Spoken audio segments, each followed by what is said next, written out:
이분의 난시는 무려 마이너스 7디옵터. 안과 의사들도 매우 드물게 볼 정도로 심각한 초고도 난시였습니다. 여기서 저는 깎아내는 방법이 아니라 교정용 렌즈를 눈 안에 삽입하는 덧셈의 방식으로 선택을 했습니다. 바로 바이옵틱스 또는 복합 굴절 수술이라고 하는 두 단계 수술 계획을 세웠는데요. 결과는 어땠을까요? 원래 이분의 목표 시력이 양쪽 다 1.2, 1.2였는데 수술하고 나서 양쪽 다 1.5, 1.5, 또 양안으로 보실 때는 2.0까지 보게 되셨습니다. 안녕하세요. 퍼스트 삼성안과의 원장 최성호입니다. 혹시 내 시력이 내 삶의 발목을 잡고 있다고 느껴보신 적이 있으신가요? 안경을 써도 렌즈를 껴도 세상이 선명하게 보이지 않는다면 어떨까요? 오늘은 한계를 넘어선 시력 교정 이야기를 들려드리려고 합니다. 23세 이 남자분은 두꺼운 안경으로 난시를 6디옵터나 교정을 했지만 교정 시력은 오른쪽이 0.4, 왼쪽이 0.6에 불과했습니다. 1.0 이상의 시력을 단 한 번도 경험해 본 적이 없으셨어요. 대체 무엇이 문제였을까요? 바로 난시입니다. 건강한 눈의 각막이 아주 매끈한 농구공 모양이라고 한다면은 난시가 있는 눈은 럭비공처럼 찌그러진 모양입니다. 이 때문에 빛이 한 점에 모이질 않고 여러 개로 퍼져서 들어가기 때문에 모든 거리에서 사물이 흐릿하고 겹쳐 보이게 되는 것이죠. 그러니까 이분의 난시는 무려 마이너스 7디옵터. 안과 의사들도 매우 드물게 볼 정도로 심각한 초고도 난시였습니다. 디옵터는 안경 도수로 나타내는 단위인데요. 숫자가 클수록 시력이 나쁘다는 의미가 됩니다. 이런 시력으로는 밤에 운전할 때 불빛이 심하게 번지고 책을 읽으면 극도로 두통이 올 수가 있고 눈에 피로가 쉽게 오게 됩니다. 그렇다면 흔히 알려진 라식 라섹은 가능하지 않았을까요? 우선 라식 라섹은 레이저로 각막을 깎아서 시력을 교정하는 수술이죠. 하지만 이분처럼 교정량이 너무 많으면 각막을 많이 깎아내야 됩니다. 그리고 나서 남은 각막이 너무 얇고 약하게 만들어지면은 안구에 압력이 있는데 이 압력을 이기지 못하고 각막이 앞으로 돌출되는 심각한 부작용, 즉 원추각막이라고 하는 또는 각막 확장증이라고 하는 질환이 유발될 수가 있습니다. 안전 기준을 지키면서 도저히 수술할 수 있는 눈이 아니었던 거죠. 이미 여러 안과에서 수술이 안 된다고 들으셨기 때문에 우리 안과에서 수술이 가능하다고 설명을 들으셨을 때 매우 기뻐하셨던 얼굴이 기억이 납니다. 각막을 깎을 수 없다면 어떻게 해야 할까요?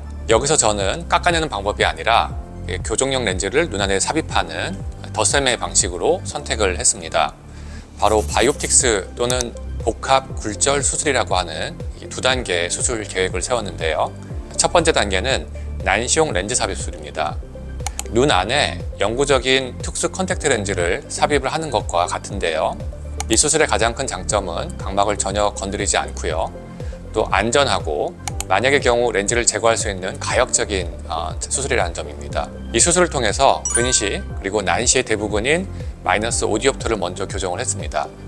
그리고 1차 수술을 하고 나서 한 달이 지난 다음에 근시는 완전히 교정이 되었고요. 그리고 난시는 약간 남았거든요.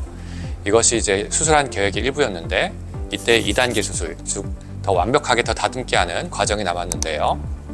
이 두 번째 단계에서는 퍼스널라이즈 라식 수술, 즉 광선 추적 기반 라식이라고 하는 것을 이용을 했습니다.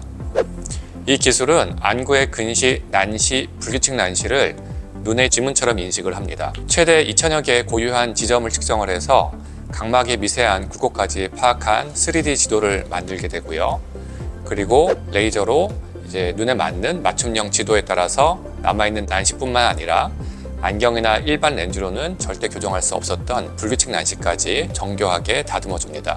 이 두 가지 수술의 조합이 바로 이 수술의 가장 큰 성공 핵심이고요. 렌즈 삽입술이 각막을 보존해서 안정성을 확보를 하고 또 퍼스널라이즈 라식으로 렌즈만으로는 불가능했던 완벽한 시력의 질을 완성을 한 것이죠. 그래서 1차 수술 덕분에 2차 수술 라식에서는 깎아내는 각막의 양이 아주 최소화될 수 있었기 때문에 매우 안전한 수술이 가능했습니다. 결과는 어땠을까요? 환자분은 아주 만족하셨는데요. 2차 수술하고 나서 이제 일주일 후에 내원하셨을 때 원래 이분의 목표 시력이 양쪽 다 1.2, 1.2였는데 수술하고 나서 양쪽 다 1.5, 1.5, 또 양안으로 보실 때는 2.0까지 보게 되셨습니다. 어떻게 1.0도 아닌 2.0 시력이 가능하게 됐을까요? 이것이 바로 퍼스널라이즈 라식의 장점입니다. 일반적인 교정은 안경 도수만 맞추지만 이 수술은 시력의 질을 떨어뜨리는 미세한 고위 수차까지 교정합니다. 그 결과 많은 환자들이 안경을 썼을 때보다 더 선명하고 깨끗한 소위 풀 HD급의 시력을 경험하게 되는 것입니다. 이것은 단순히 숫자만 변하는 것이 아니라 이분의 삶을 바꾸는 것입니다. 이제 이 환자분은 아침에 눈을 뜨자마자 세상을 더 선명하게 볼 수가 있고요. 밤에도 자신 있게 운전을 할 수가 있고 두통 없이 마음껏 책을 읽을 수 있게 되었습니다. 수많은 연구에서 성공적인 시력 교정 수술을 하게 되면 환자들의 삶이 극적으로 향상된다고 보고를 하였습니다. 이 사례의 이야기는 우리에게 중요한 메시지를 전달을 해주는데요.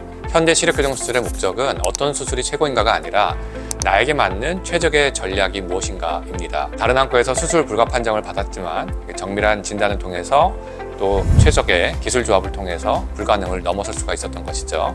만약에 복잡한 시력 문제로 고민하고 계시거나 수술이 불가능하다고 얘기를 들으셨다면 포기하실 필요는 없습니다.